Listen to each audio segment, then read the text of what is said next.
ওই কোটা না মেদা, মেদা মেদা বান্দির পোলারা মেদা চোদাও।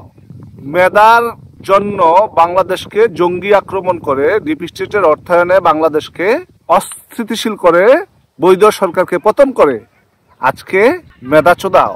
মেদার কি রাখছো তোমরা? জুলাই আগস্টের সাথে যেই সমস্ত টোকাইরা জড়িত ছিল তারা সবাই এখন কোটা ভিত্তিক হয়ে গেছে। সর্বশেষ কোটার যেই ব্যাপারটা দাঁড়াইছে সেটা হচ্ছে জুলাইয়ের 1 তারিখে তারেক জিয়া সাহেব একটা প্রোগ্রাম করেছেন, সেখানে প্রধান অতিথি ছিলেন খালেদা জিয়া, আর বিশেষ অতিথি হয়তো বা তারেক জিয়া ছিলেন। সেখানে ইয়ামিনের বাবাকে রেখেছিলেন, মুগ্ধর বাবা আসছিলেন, আবু সাইদের ভাই আসছিলেন। এসে যে কথা বলেছেন শুনেছেন আপনারা কেউ?